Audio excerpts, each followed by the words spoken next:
Vavakantsika tompoko. Andriamanitra o Andriamanitra ianao. Mitady anao fatratra izahay eto amin'ny tany maina sy mangitana ary karakaina. Misaotra anao indrindra ny fitantananao sy ny fiarovanao anay. Tamin'iny alina mangina iny, izay namakivaky ny mpanomponao tsiraray avy tao anatin'ny alim-pahafatesana. Kanefa tsapanay Jesosy fa teo ilay tara-pahazavanao sy ilay tananao nitantana sy nivimbina anay. Dia nanome anay indray ny tombonandro vaovao tratra ity maraina ity. Miazakazaka izay Jesosy manoloana ny fahalehibiazanao sy ny seza fiandriananao. Manetry tena ambany dia ambany, manoroka ny tongotrao masina. Satria mendrika ho anao izany, ary ilay Andriamanitra tompon'ny fahefana rehetra ny an-danitra sy etỳ an-tany. Ataonay ahoana ny tsy hisaotra anao? Ataonay ahoana ny tsy hanome voninahitra ny anaranao? Fa noho ianao Jesosy Kristy Tompony mbola nahatonga ny fonay tsiraray avy ny tempo ka tratra izao maraina izao. Ary fotoana sarobidy loatra izao fotoana izao. Ora sarobidy loatra satria ora andraisanay ny teninao, ahafahanay mitohaka eo amin'ilay on'ny rano velona. Ahidino ary ny fanainao masina Jesosy amin'ny isan-tokantrano. Ahidino ny fanainao masina amin'ny isam-batan'olona, mba ahafahanay Jesosy malalo mandray sy mitahiry ny teninao. Ary indrindra indrindra ahafahanay mamakivaky ity tontolo andro ity ho voninahitry ny anaranao irery ihany. Amin'ny anaranao Jesosy Kristy Tompo ilay teny tonga nofo no angatahanay sy anaovanay izany vavaka izany. Misaotra Jesosy io. Aleloia. Amen. Fifaliana lehibe no iarabanantsika amin'ny anaran'ny Andriamanitra iray sy Jesosy Kristy zanany ary ny fampiraisana amin'ny fanahy masina mbola nahatratrarantsika ity maraina vaovao ity. Ny tenin'Andriamanitra izay angalahantsika ny vahatsim-panahy dia ao amin'ny filazantsarany Lioka.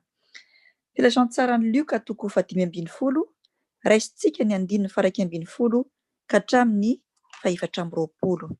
L'Évangile selon Luc, chapitre 15, verset 11 à 24. Rehefa hita dia vakiantsika amin'ny anaran'i Jesosy ilay tompony teny. Ary hoy Jesosy: nisy lehilahy anankiray nanana zanaka amin'ny rahalahy, ary ilay zandriny tamin'indrainy, raiko meo any anjara fananana tokony ho ahy. Dia nozarainy tamin'izy mirahalahy ny fananany, ary noho ny afaka kelikely dia nangolo ilay zandriny ny fananany rehetra, ka lasa nakany an-tany lavitra izy, dia nandany ny fananany tamin'ny fiveloman-dratsy tany. Ary rehefa laniny avokoa ny fananany rehetra, dia nisy mosary mafy tamin'izany tany izany, ka nahantra izy.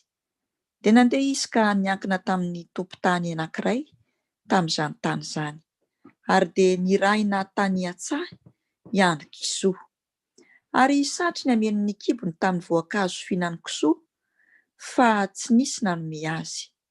Ary ranody ny sainy dia hoy izy: ndrisy, maro ny olona karamain'ny raiko manan-kanina be dia be, fa izao kosa maty mosary eto.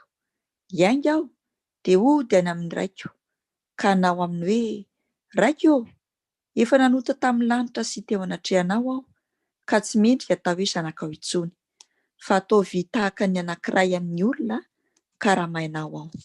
Dia niainga izy ka nakany amin-drainy, fa raha mbola lavitra izy dia tazan-drainy. Ary omena azy izy ka niazakazaka, dia namihana ny vozony sady nanoroka azy. Ary ilay zanany nanao taminy hoe: raiko, efa nanota tamin'ny lanitra sy teo anatrehanao aho, ka tsy mendrika atao hoe zanakao intsony. Fa rainy kosa nanao tamin'ny ankizilahiny hoe: alao aingana ny akanjo tsara indrindra, ka ampiakanjoy azy, ary asio peratra ny tanany sy kapa ny tongony, ary eto etỳ ny zanak'ombina fahy, ka vonoy ary aoka isika hinana sy hifaly.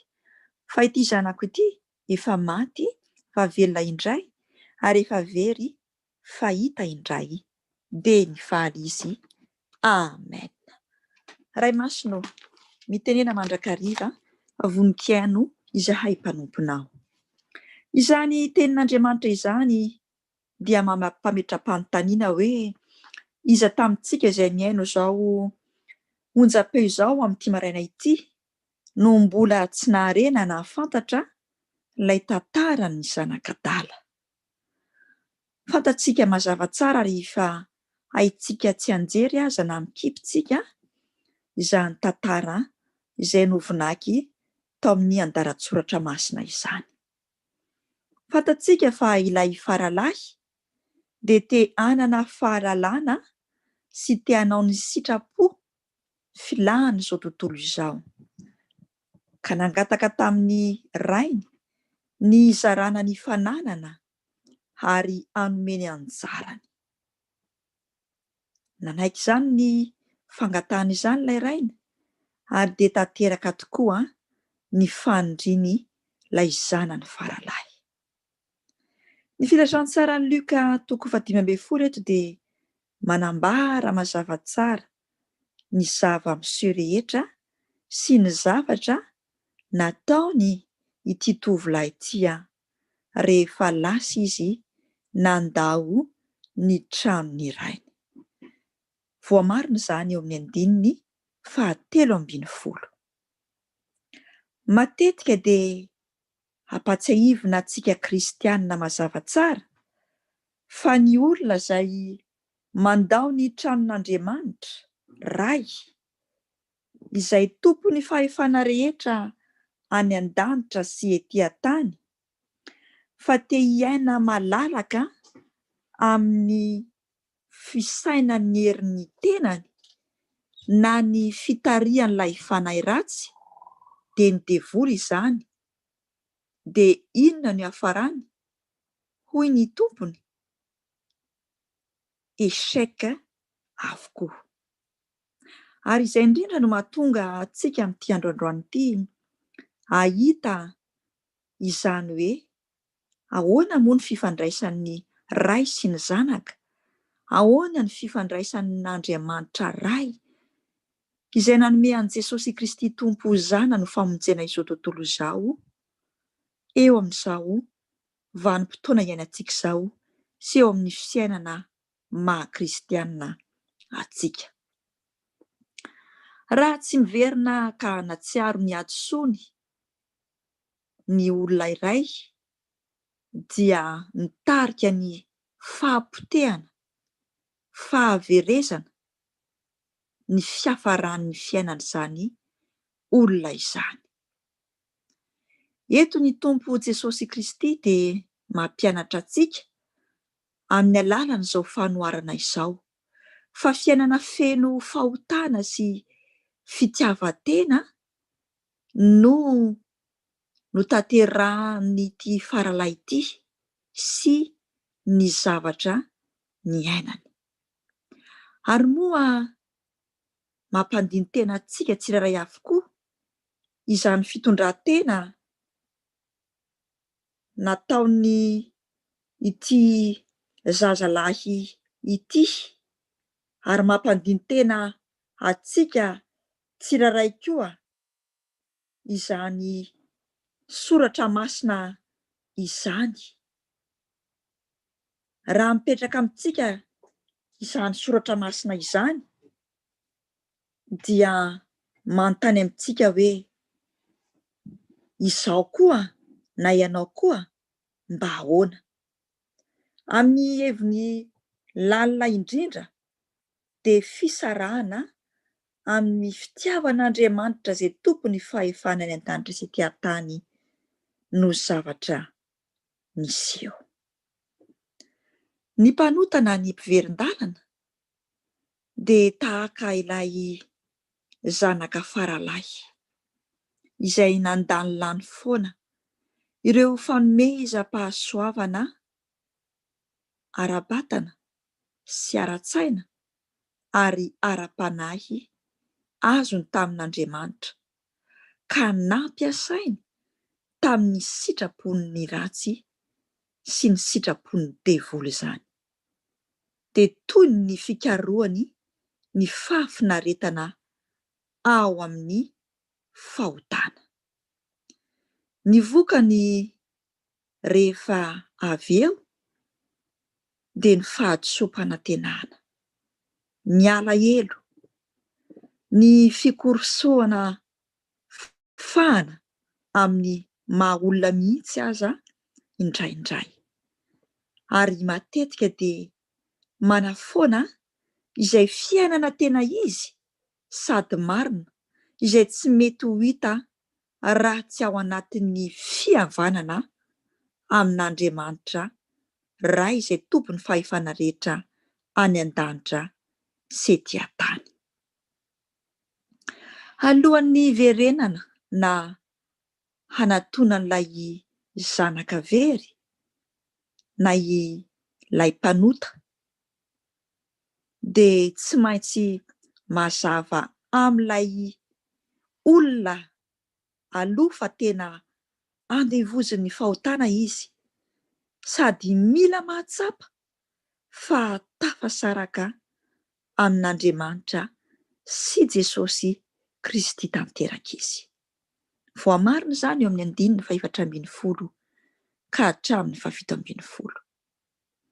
Na dia nirinin'ny Ray ny fatratra aza amin'ny fonena sy feno fitiavana ny odian'ilay zanaka adala, ilay zanaka mpanota, ilay zanaka mpandany lany foana, dia tsy maintsy misy aloha ny fiovany hevitra sy ny fahatsapany fa nanota izy ary nanao zavatra tsy nifanaraka tamin'ny sitrapon'Andriamanitra, nanao fahotana izay nampalahelo ny rainy izay niteraka azy. Amarininy 17:10 izany. Ary mila miaika izy sy miaika ity zazalahy ity fa tena nanota. Voasoratra izany eo amin'ny 19:20. Ary rehefa natsapa izany rehetrarehetra izany izy dia niverina tamin'Andriamanitra Ray, tamin'ny alalan'i Jesosy Kristy Tompo hampany hatretena. Eo amin'ny 19:20 sy ny 20 izany. Ary izay toe-po sy toe-pananananan'ity zanaka adala ity koa no tian'i Jesosy Kristy Tompo hananantsika mba tena hahitantsika sy hatsapantsika hoe manao ahoana tokoa moa no tokony fifandraisana eo amin'ny Andriamanitra Ray sy ny zanaka manoloana an'i Jesosy Kristy Tompo sy isika izay milaza sy lazainy hoe zanak'Andriamanitra. Mila matsapa tena itsika fa olona adala, zanaka very, fa miandry kosa Jesosy Kristy Tompo mba hiverenantsika sy hatsapantsika ary ilazantsika fa mpanota izao sy anao. Ny asan'ny fanahy masina irery ihany anefa no afaka mamerina antsika sy mampody ny saintsika ao anatin'izany toerana maha zanaka sy maha hatonga antsika handraindray ilay toerana izay efa nomanin'i Jesosy Kristy Tompo ho antsika tsirairay avy. Ary izany dia mbola mahafisina ao amin'ny filazantsara Jaona 2:12 andininy 7 ka hatramin'ny 1:20. Ny tian'ny Tompo ho tadidintsika sy ho tsaroantsika ary amin'ity maraina ity, amin'izao vatsim-panahy izao, dia mila matsapa tena itsika hoe olona efa very. Ary ny olona efa very sy ny zanaka efa very, ilay zanaka adala, dia izao sy anao izany, dia ampatsiahivo ny tenin'Andriamanitra tsara eo amin'ny 4:20 fa olona efa very lavitra an'Andriamanitra isika. Olona efa nania izao sy anao, efa nanalavitra any Jesosy Kristy Tompo. Mila mahatsapa itsika fa ny fiainantsika tsirairay avy rehefa tsy misy fiombonana amin'Andriamanitra iray sy Jesosy Kristy Tompo dia miaina itsika ao anatin'ny fahafatesana ara-panahy. Ary rehefa maty ny fanahintsika dia mazava ho azy fa maty koa ny momba ny tena rehetra ao anatintsika. Amafisin'ny Efesianina 2:1 izany sy ny Epistilo any Jaona 1:2-7.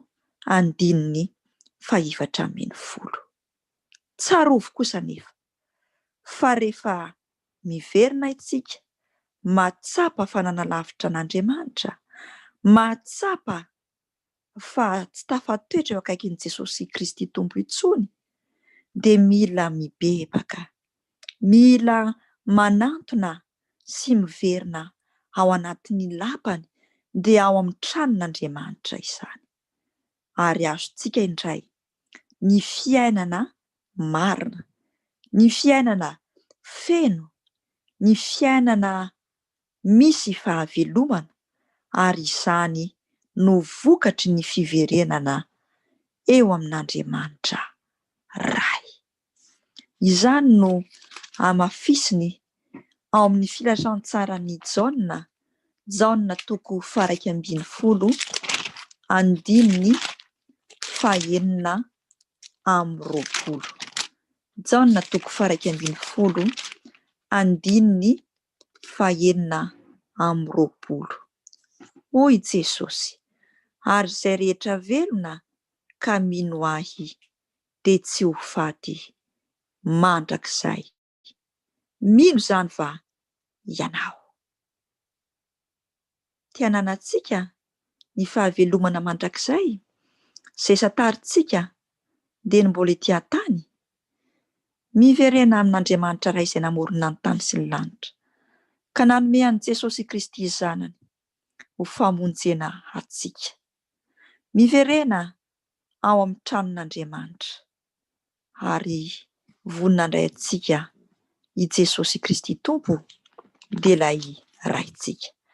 Ho azy ny voninahitra, ny dera sy ny laza, ho antsika kosa ny fiverenana feno sy tanteraka ao amin'ny lapan'Andriamanitra, ao amin'ny tranon'ny Jesosy Kristy Tompo zanany. Vavaka isika.